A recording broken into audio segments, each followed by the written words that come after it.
Xbox is raising its price for the second time this year, so turn the volume up, let's talk about it. Xboxes got more expensive. There's been a lot of videos on the internet that's come out on this topic, and usually we just cover games here. We don't usually stick to hardware or anything involving politics because tariffs are somewhat involved here.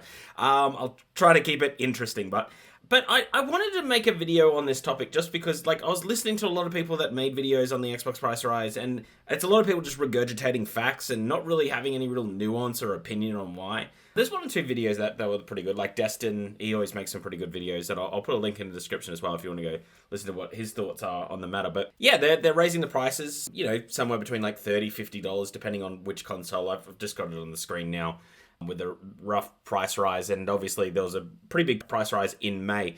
So what are my thoughts, and where do I think this has all come from? Obviously, tariffs are somewhat involved.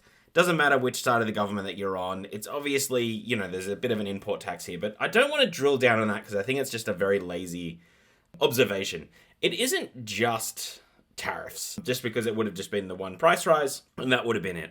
I think there's two other things at play here. One is that you look across the aisle and PlayStation had a price rise and they survived. Nintendo Switch had a price rise and they survived. Both Nintendo Switch 2 and 1, they blame tariffs for that.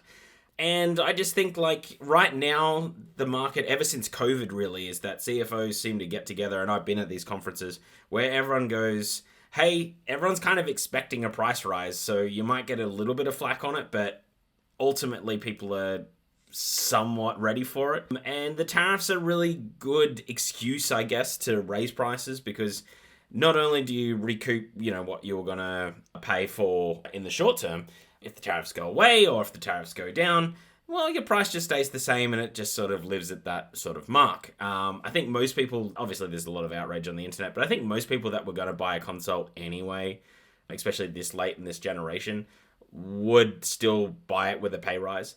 But we're about to just hit the second biggest console sale mark of this generation of consoles. We had it when it first launched. That was kind of the time of, yeah, everyone goes nuts and everyone buys a console. But Grand Theft Auto, and don't belittle it, is a needle mover when it comes to this stuff. This game is not coming out on PC.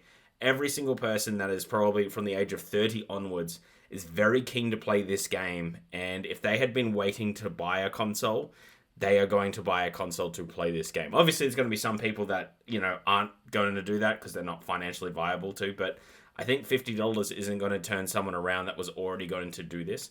So it's the time to maximize profits, and I don't think Xbox is going to be alone here. I wouldn't be surprised if Sony raises their prices once more, and I wouldn't be surprised if Xbox does it again. Just because this game is going to be the biggest game that has ever launched.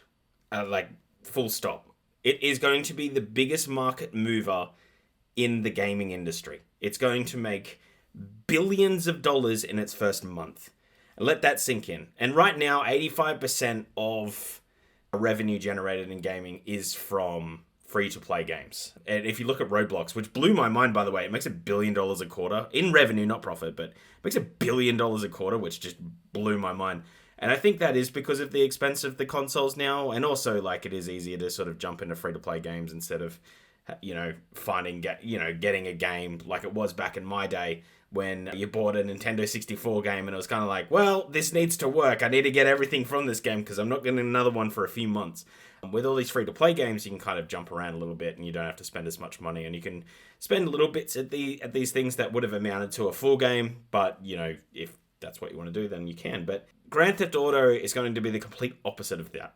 It's going to be a big driver for people to buy consoles, whether that be Xbox or PlayStation. Obviously, more PlayStations are going to get sold than Xbox, and I think that's why everyone's raising their prices. This is the time to double down and make money. Now, there's a lot of reports that, you know, these businesses lose money on their consoles. They don't.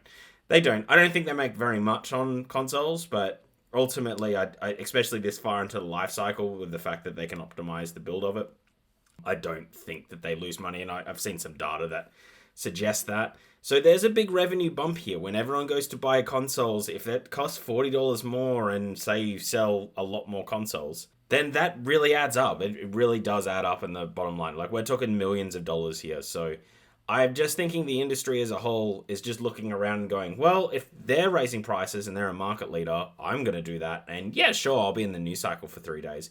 But then it'll just go away. And these companies need to make as much money as possible because they're not driven by...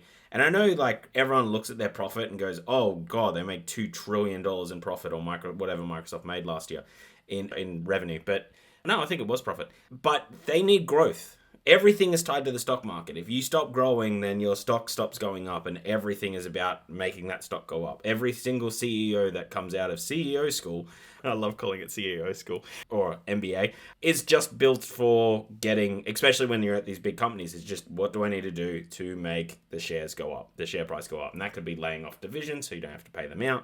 It can be a whole mess of things. And if you look at what Xbox has done, it is all to maximize profit very recently. It has been canceling studios. It has been firing people.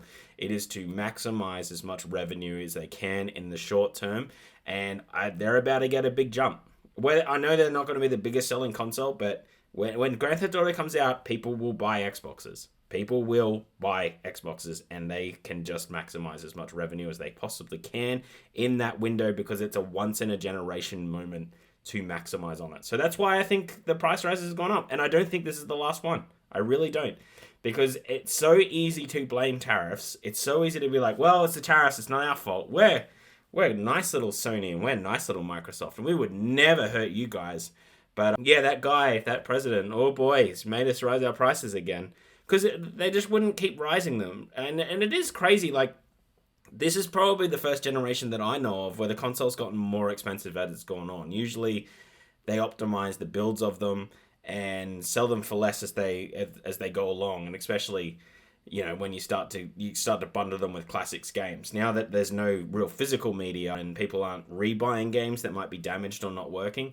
So, you know, a prime example would be like the first Tony Hawk. I remember buying a second version of that when it came down to $19 because mine didn't run as well anymore. That's all gone out the window because everything's digital. Everything's, mostly digital now. And you're starting to ship games that are digital only. So, yeah, like, it's not really, they don't need to get you in the ecosystem as much, I think, with a much cheaper console. As the life cycle goes on, you're just going to buy the console that you want to buy, and GTA is going to be a market mover, and so yeah, it's the time to leverage and go. And like I said, you look across the aisle and it's like, well, hold on a minute, Nintendo Switch 1 is more expensive, and that thing runs like a dog. I've got one. I use it for travel. I actually really like it, but fuck, it cannot play a bunch of games. Like, I mostly play Bellatra on it, but it cannot run very many games, and it is a dog of a console, but it's fun sometimes. And so, yeah, they just charge $100 more at the end of a life cycle of a console, which blew my mind.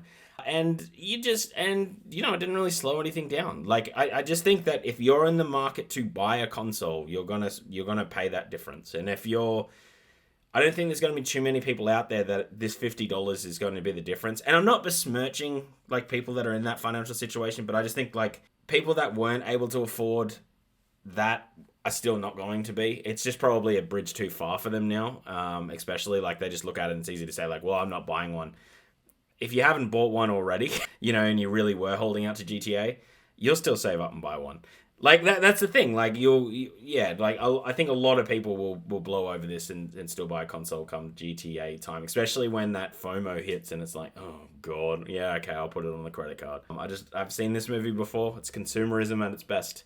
Anyway, I just really wanted to make that video. And like I said, it's a bit of a change from us, but, like, both my brother and I have pretty strong business backgrounds. Like, he owns and runs quite a successful business outside of gaming and YouTube. Like, we're not saying that this channel that has 237 subscribers is successful yet. Well, we're happy with it. We're happy with the growth. We're getting there. We're quite new. If you did make it this far, hit the subscribe button because, like I said, we're a small channel and a bit of effort went into this video because I had to look up a fair bit of stuff. And yeah, I was just in my kitchen making breakfast. I made a wild, like, breakfast fajita, which I've never made before.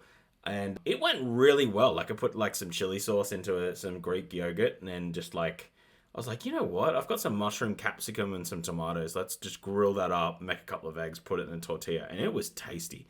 But while I was making that, I was just listening to these people about the Xbox rise, and they're just regurgitating.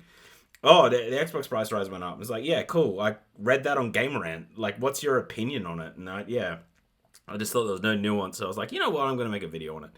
Comment down below. What's your thoughts on it? Obviously, raising, it sucks, especially if you're looking to buy one, but I just think GTA is such a market driver that it almost doesn't matter. And this will be out of the news cycle in 3 days, 4 days, tops. And then when they rise the prices in 6 months' time, we'll be like, oh, they rose it in September. Right now, it is, I will say it is US only, but as in Australia, our prices have gone up when it has risen in America as well. So they kind of just sneakily do that about a month afterwards, I find. So yeah. Anyway, that is the whole video. I think there's Arena Breakout and the gameplay behind us too. I mean, we always have gameplay in the background as well. So that was my brother streaming that. So yeah, usually we comment on games, we do game reviews, and we do play sessions with my brother and I. But yeah, hit the like button as well, because then it shoots us off to someone else that might be interested in the video. This is a long outro. Very long outro. People have definitely clued out.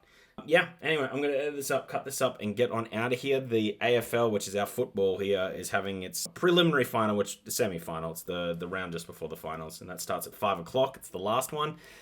So I'm pretty keen to watch that. So I've got to get all this up and running, because that's in a few hours, and I've got to get ready. I've got to get ready for that. I've got to be in the mental state to sit on my couch and just yell at a TV. Even though my team's not in it, I'm ready to fall in love again. I don't even know what I'm saying. Anyway, yeah, I'm out of here. I'm Brenton. This is RetalinLive. Thank you so much for watching and getting this far, especially because the last 2 minutes was absolute rambling about nothing. And yeah, cheers. Bye.